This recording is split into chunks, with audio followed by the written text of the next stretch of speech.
எப்படி இயேசு கிறிஸ்துவின் ரத்தத்தில் வந்து இவ்வளோ அற்புதங்கள் நடக்குது, இதெல்லாம் நம்புகிற மாதிரி இருக்கா அப்படிலாம் சொல்லிட்டு நிறைய அவங்களுக்குள்ள கொஸ்டின்ஸ் இருக்கும். ஏசப்பா ஒரு ரத்தத்தில் வந்து அற்புதங்கள் நடக்கும். ஏன்னா அவர் வந்து பரிசுத்தமாக அந்த உலகத்தில் தேவனுடைய குமாரனாக வந்து வாழ்ந்து அவருடைய ரத்தத்தை நமக்காக சிந்திட்டு போனதுக்கான ரீசனே நம்மளுடைய பாவங்களை மன்னிக்கிறதுக்காக தான்.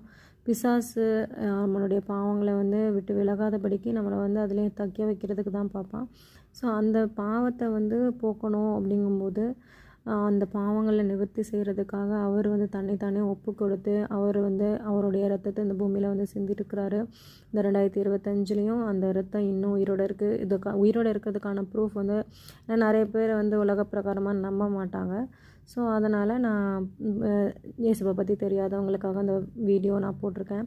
ஸோ அவருடைய ரத்தம் வந்து இப்போ லெபர்ட்ரியில் கொடுத்து அவங்க செக் பண்ணதில் இன்னுமே உயிரோடு இருக்குது. அதுவும் இயற்கைக்கு அப்பாற்பட்ட விதமாக ஒரு அம்மா அப்பா வந்து இணையும்போது தான் ஒரு குழந்தைக்கு வந்து அந்த XY குரோமோசோம் வந்து கரெக்டாக இருக்கும்போது தான் ஒரு பேர்த் ஆகும். பட் அப்படி இல்லை.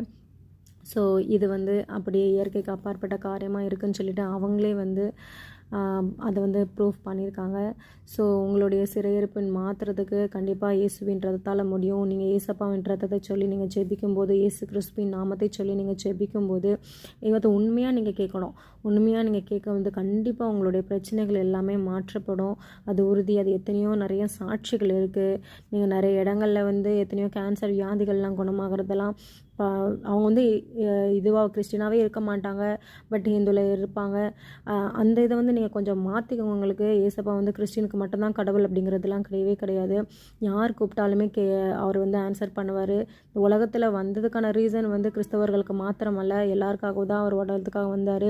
மதங்கள் இந்த ஜாதி இதெல்லாம் கொண்டு வந்தது வந்து மனுஷங்கள் தான் அதை பிரித்து வச்சுருக்காங்களே தவிர ஒரே ஜாதி வந்து மனுஷன் இனம் மட்டும்தான். அதே மாதிரி ஒரே கடவுள் இயேசு மட்டும்தான். இது இயேசு மட்டும்தான் அப்படின்னு கடவுளுங்கிறத நீங்கள் அக்செப்ட் பண்ணுறதுக்கு கொஞ்சம் லேட்டாக ஆகலாம். ஆனால் நீங்கள் உங்கள் வாழ்க்கையில் நீங்கள் அவருக்குன்னு ஒரு பிளேஸை நீங்கள் கொடுத்து பார்த்தீங்கன்னா கண்டிப்பாக உங்களுடைய வாழ்க்கையில் பெரிய மாற்றங்கள் நடக்கும். அது கண்டிப்பாக நீங்கள் சாட்சியாக மாறுவீங்க. எத்தனையோ குடும்பங்கள் ஆசீர்வதிக்கப்பட்டிருக்கு, எத்தனையோ குடும்பங்கள் வந்து விடுதலை ஆக்கப்பட்டிருக்கு, எத்தனையோ குடும்பங்களோட இருக்கக்கூடிய பிரச்சனைகள் மாறி இருக்குது. கேன்சர் கட்டிகள், மரண தருவாயில் இருந்தவங்கெல்லாம் மீண்டு வந்திருக்காங்க. எத்தனையோ முஸ்லீம்ஸ், எத்தனையோ கிறிஸ்டின்ஸ்க்கும் நடந்திருக்கு. எத்தனையோ ஹிந்துஸ் வந்து அக்செப்ட் பண்ணி ஏசப்பாவை வாழ்க்கையில் வந்து ஏற்றுக்கொண்டு அவங்களுடைய பாவங்களை எல்லாவற்றையும் மன்னிச்சிருங்கன்னு சொல்லி அவர்கிட்ட ஒரு தகப்பனாக ஒரு ஃப்ரெண்டாக அவங்க வந்து சொல்லும்போது அவங்களுடைய பிரச்சனைகள் எல்லாம் மாறி அவங்களுடைய வாழ்க்கையில் இருந்த எல்லா போராட்டங்களும் மாறி அவங்க வந்து சாட்சியில் நிறைய இடத்துல போய் சொல்கிறாங்க, எனக்கு இந்த மாதிரி ஏசப்பா வந்து எனக்கு இந்த மாதிரி ஹெல்ப் பண்ணாங்க, இது எல்லாருமே கைவிட்ட நிலைமையிலையும் என்ன வந்து அவங்க பார்த்தாங்கன்னு சொல்லிட்டு அப்படியே அவங்க வந்து உங்களுடைய வாழ்க்கையில் வந்து ஒரு உண்மையான தேவன்